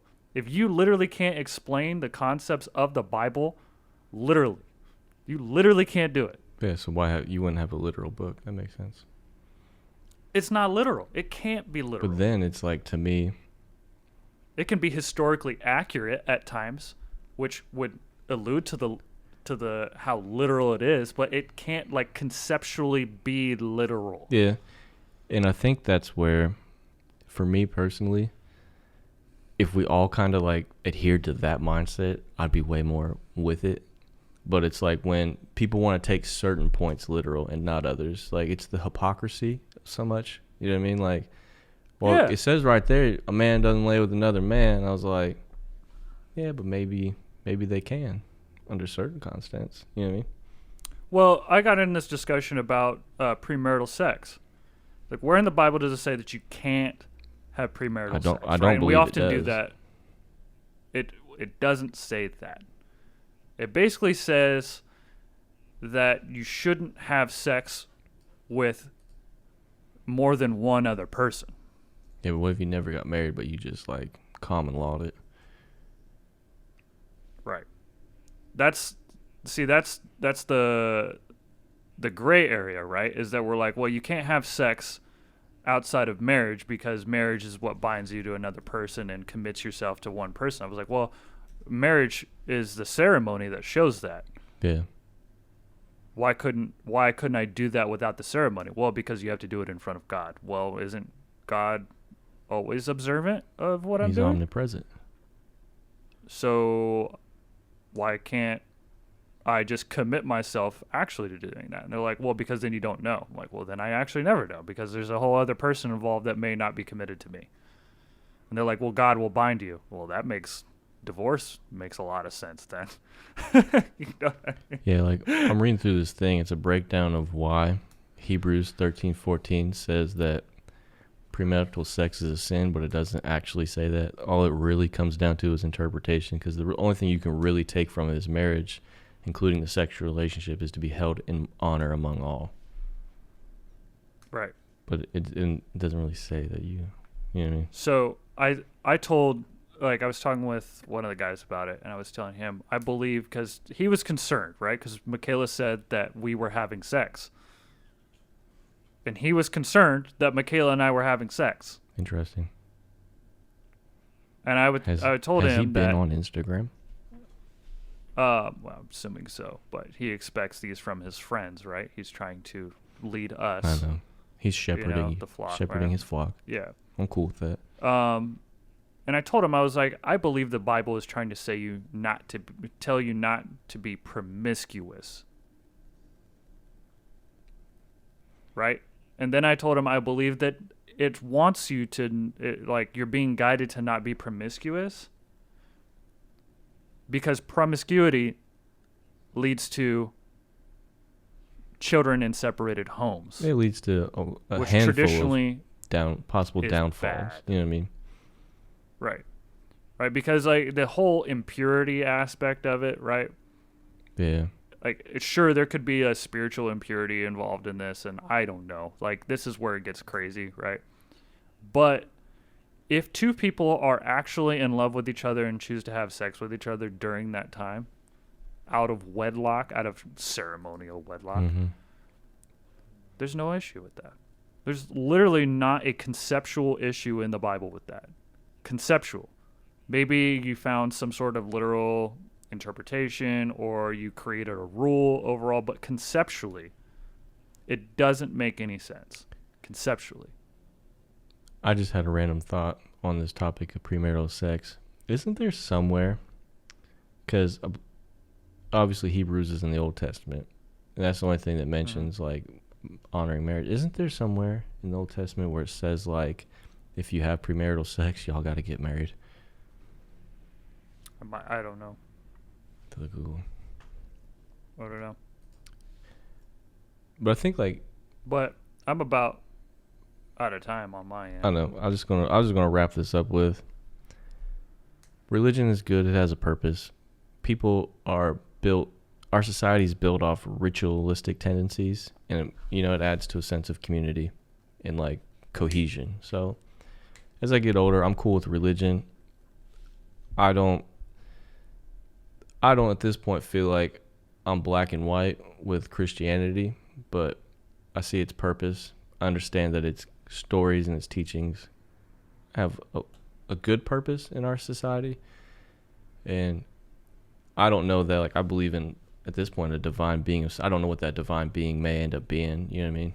But I will say I don't think Jesus had blue eyes, blonde hair, and surfer fucking Venice Beach, like, aesthetics. And from my perspective, I think the way people should look at religion is they should, if you're a Christian or any other religion, especially Christian because that's what I know best, that your focus in life should be developing an understanding and friendship with God.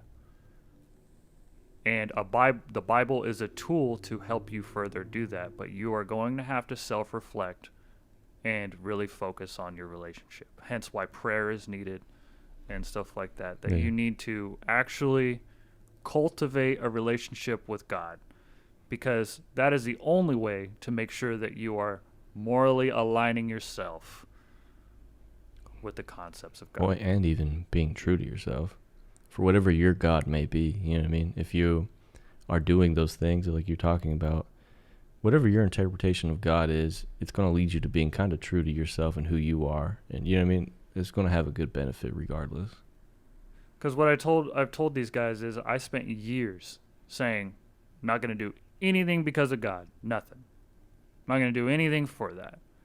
And what I realized is that I still believed in the moral concepts that moral structure God mentions, right? That I still believe in the ideas. No. I don't have to believe that the ark was built and every damn animal was put on it because the earth got flooded and rainbows are a sign that he'll never do it again. Yeah, who the fuck decided to put mosquitoes on that joint? Yeah.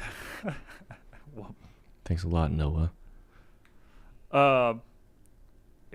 Like I said, man, I don't have to believe in that literal interpretation in order to understand that there's purpose there. The world was not apparently doing well, and God had basically the power to punish that. Yeah.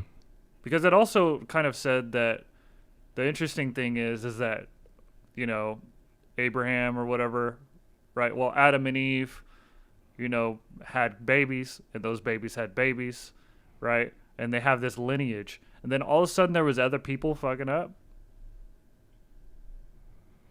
I mean, who are these other people? I mean, we all product of brother sister fucking technically. Right, but who were these other people that were not being mentioned in this lineage? Do you know that was used by a lot of monarchs back in the day to like inbred within their brothers and sisters? Is that they're being pure to the Adam and Eve descendancy? Jesus. I could see that. I mean, yeah. But I'm with you. There's good to be had in Christianity. But you can't take I don't think you can take anything in this life too literally. No, it's all concepts, man. Like same with laws and everything else. Like that's more importantly too, is that I don't have a problem with Christians in government utilizing their Christianity to make laws. Yeah, it's like a foundation. I have a problem with people not thinking about the purpose of laws and why they need to exist. Right? Oh, because if you're the same idiot, like if you're the idiot that looks at the Bible and says it's all literal, run it all literal, you're probably the same idiot that looks at the Constitution and says it's all literal, all right to bear arms. I got bare arms. You know, like, you know what I'm saying? Yeah. If you're the guy who's like, this means that everybody gets to have guns, no infringement on guns. Like, why does it mean that? Like, because that's what it says. I no longer want to have this conversation with you. Yeah. Because it didn't get written there without somebody conceptually organizing that thought and saying that we should all have the ability to defend ourselves against tyranny. Tyrannical government. Oh, no. This is coming from a bunch of people who had to defend themselves from a tyrannical government. That was overly taxing them on things that they enjoyed. That they didn't get a vote on. Which is wild because when you think about it now, do we vote and elect our officials, but we don't actually get a direct say in the policies they pass. Son of a bitch, it's happening again. And most of the time, the officials we elect on the platforms that they put forth don't actually act on them. They most of the time, almost all of them do the opposite of what they tell us they're going to do. It's happening again. Well, good thing old boy's starting a fucking militia out there in Kokomo. Yeah. Well, guys, left hooks are free. Right hooks are always half off. I got work, and the video isn't going to be uploaded to you, by the way. But we know this. Appreciate you guys stopping by, and I'm super glad that we're doing it this way. We definitely get to. We had structure, but no structure, and it feels kind of good. I actually just basically had a 2 hour conversation with my best friend, so that works. Well, for me. the thing too is we can actually dig in to the weeds on these topics. Like even with this the whole religion thing, like there was no structure to that. We're just rolling with ideas, talking ourselves through it. Didn't even want to talk about that today. Yeah, and it's like I just want to reiterate: if don't take offense to my take on Christianity, I'm not coming at y'all. I want to explore. Or take offense. Do whatever you want with it. I just want to explore ideas. I'm here to explore ideas, talk things out. Sounds good to me. Well, see you guys later. We're out. Bah!